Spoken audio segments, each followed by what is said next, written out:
তাহলে আল্লাহ ছাড়া কোনো ইলাহ নাই, শুধু মুখে মুখে যদি আমি কালিমাটা পড়ি, ধরেন আমাদের কোন হিন্দু আমাদের সামনে এসে বললো যে আমি কালিমা মুখস্থ করছি, বলো দেখি, সে বললো লা ইলাহা ইল্লাল্লাহ মুহাম্মাদুর রাসূলুল্লাহ, কোন মুসলমান থেকে শুনলো, মুখস্থ করলো, আমরা শোনাই দিল, সে কি মুসলমান হয়ে যাবে?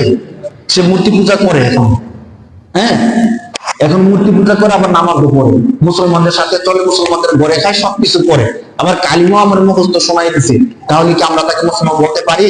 পারি না।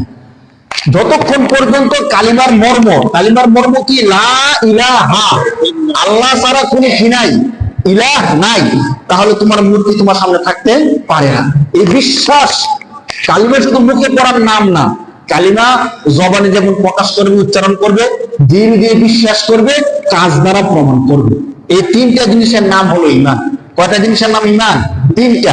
এক হলো মুখে স্বীকার করবে যে হ্যাঁ আমি আল্লাহকে মানি, রাসূলুল্লাহ সাল্লাল্লাহু আলাইহি ওয়াসাল্লামকে মানি, এক নাম্বার। দুই নাম্বার, সে দিল দিয়ে বিশ্বাস করবে যে আমি মুখে যা বলছি আমার দিলে অতি তা আছে, এতটুকু যথেষ্ট না।